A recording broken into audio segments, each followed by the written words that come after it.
crocodile. Now Frisbee's roughly 50 years old. That puts him around middle age. So crocodiles can get up to and over 100 years of age that we know.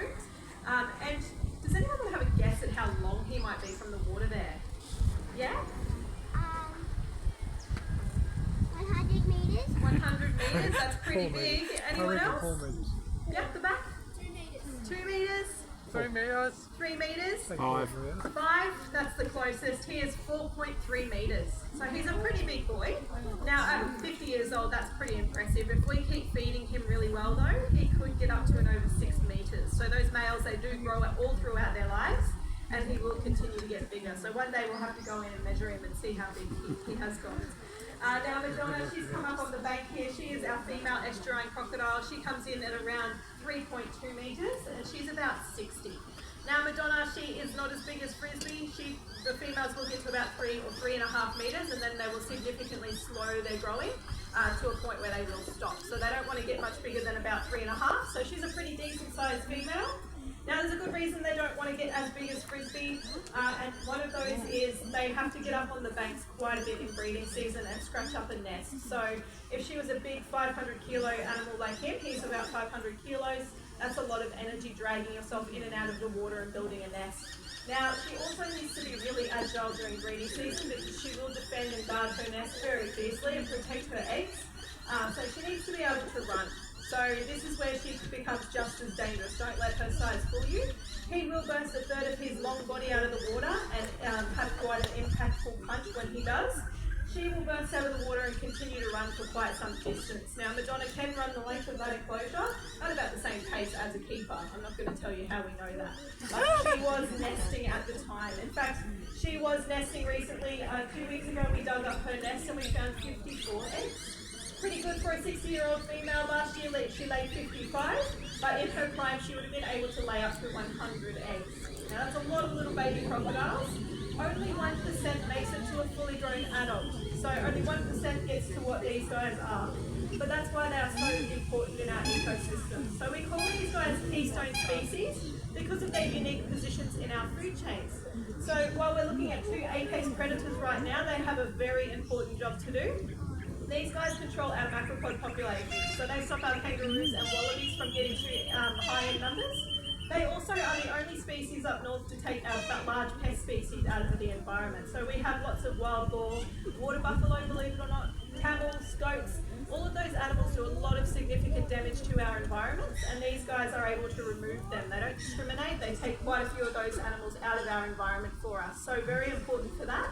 And then when they lay those abundant amount of eggs, they then become a food source in our food chains closer to the bottom. So they're feeding our barramundi, our birds of prey, other reptiles, even other crocodiles as they get a bit bigger. So very, very important. Without these guys up north, our ecosystems could collapse. So it's one of the reasons why we need to be croc-wise when we're in crocodile territory. So first and foremost, we need to look after ourselves, the people after us and their safety, but also the conservation of this species. We do need them out there. And if we have crocodiles paying too much interest to us, there's a near miss, whether it's their fault or ours, they do have to be removed from our environment. So both our crocodiles were once wild crocodiles. There was a few instances where they were reported as a danger. They then had to be removed from those ecosystems. So that's one less apex predator, one less mum hatching eggs out there in their environments. Now these guys, they are an ambush predator, so Frisbee is sort of doing that right now. The only difference between him and a wild one is a wild one, we would not be looking at him. We would not know he's there. So Frisbee knows that he needs to show his face for food. So he's come over to let us know he's there and he's waiting patiently.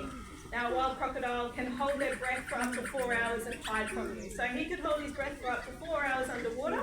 He'll slow his heart rate to 2 to 3 beats per minute and sit under the water surface with not much need for oxygen in his system.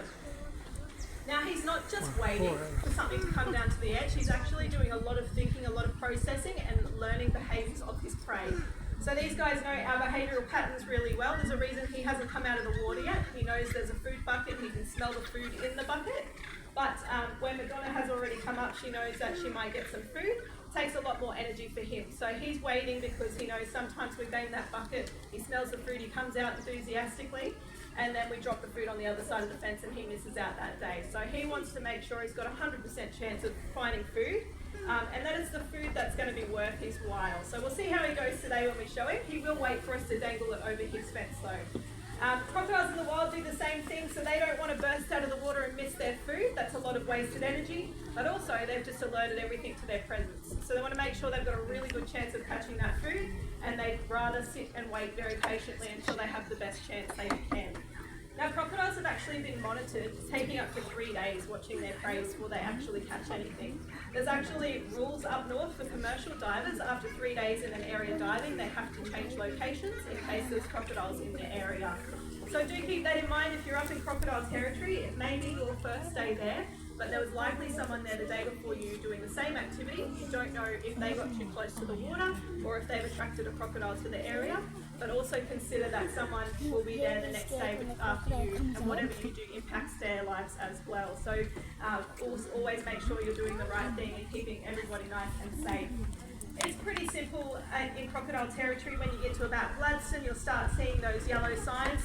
Really easy to be croc-wise. The first thing you want to do when you see those signs, book a hotel with a swimming pool. So stay out of any waterway. Consider whether it's fresh water, salt water. Consider it a potentially a crocodile water, especially at this time of year. So we have had lots of floodwaters up in those areas, and the first things crocodiles do will use those floodwaters to increase their mobility. The females want to go and find a place out of the floodwaters, out of the tidal areas to lay their eggs. They don't want them washing away. Sometimes this puts them up in those inland creeks and into freshwater, brackish water environments, and they will thrive in fresh water. This is actually predominantly fresh water, and you'll see very soon they are both over thriving, so to speak. Now, males will follow those females. They have a role to play in guarding the territories where their nests are. And then you also get those smaller crocodiles that can't swim against the floodwaters. So the first thing they do when we have floods, they swim to the outsides, the shorelines. As our floodwaters increase, those crocodiles are then becoming displaced from their habitat. And you would have seen on the news this year lots of crocodiles walking into people's backyards, down the main street. We do not have an overflowing population of crocodiles that we cannot manage. They're simply just being displaced and they're not in their usual areas.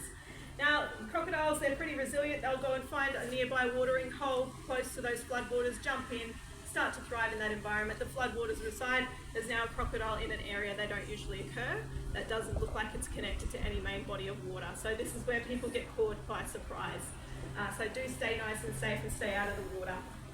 Now, if you are walking by the water's edge, if you're right on the water's edge and you happen to see a crocodile, it is probably too late for you because you won't see them until they're ambushing you. So give yourself at least 5 to 6 meters, knowing he can burst a third of his body out of the water.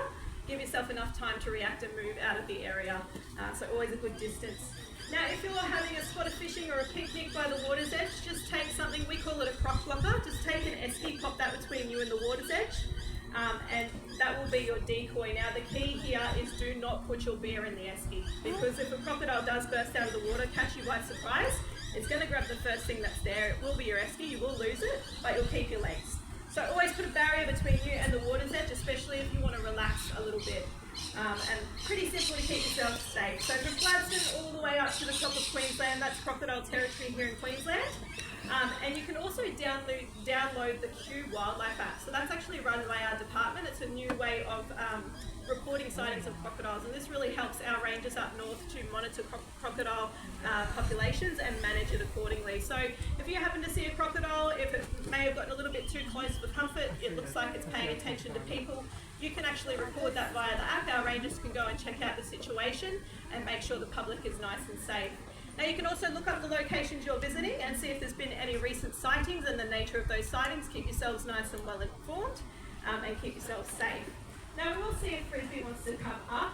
Now you want to do the honours. We'll see if we can get him up. He does only have a mullet today, so we'll see if he's up for the challenge. That's a pretty small prey item for Frisbee. Now these guys, they will catch fish in the water. They will grab fish, birds and flying fox out of roosts. That's when you see them jump vertically out of the water. And then they will ambush those large prey items at the water's edge as well. So it's a pretty normal food item to see a crocodile eat a fish, but it is a pretty small item of food, so he might not want to work too hard for it. We'll see how we go. Sure. Now, as Frisbee's swimming around in there, it's actually about shoulder height for me in that waterway, so he's a pretty large animal and he's able to move around almost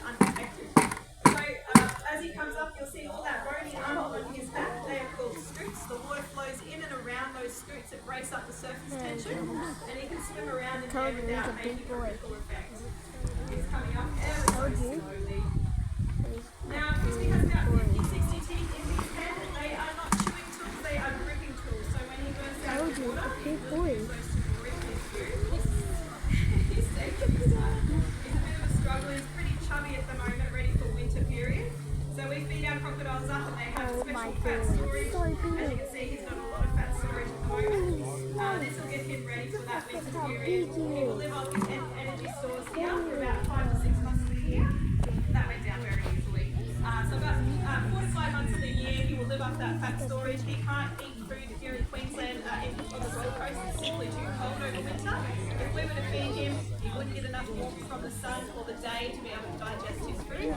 So these guys will live off that energy storage for that time of the year. So if you're thinking these guys are looking pretty over-conditioned, that's why. But if you come to us first thing next summer, they'll have beautiful summer bodies ready to go for the year. Now, when he bursts out of the water and he grabs his prey, he's doing it with a bone-crushing force. Now, his jaw pressure is 3,700 psi. Second largest of any animal in the world, and that's second to the Nile crocodile, and it's pretty close behind the Nile crocodile. So he is grabbing that food and crushing it, so he can grab a pig skull or a weight-bearing bone and crush it instantly with the same ease we can crush a grape between our fingers. Now, has anyone heard of the death roll? Yeah, so that famous move, when they grab an animal and it tries to pull it in the other direction, he will roll, he'll use his body weight to throw it off its feet and drag it in the water. That's where he's going to do his best work. Now, sometimes when he rolls, he's able to tear off a manageable size piece. As I said, he can't chew, he can only grip his food, but that motion is going to tear off a good sized piece for him to swallow. Frisbee also does a really cool move. If you ever come in the middle of summer and we're feeding big prey items, you'll see him do what we call a head shake. He takes that food in the water, lifts up his head, and slams with all his might, slams his head down, and bits of food go flying. We've had people get hit by bits of food. It's really exciting. You don't want to be the one in his jaws though. So do stay nice and safe in crocodile territory, and keep an eye out for these guys when you're in the area and report them through that app for us as well. But thanks for coming down to meet our 2 estuarine crocodiles. We are going to throw some fruit to our lovely Madonna here as well, so feel free to stick around and watch. If anyone has any questions, I'm happy to answer them. Otherwise, we will see you at the next show, which is the 1 o'clock Plays in Flight show. Enjoy the rest of your day. Thank you.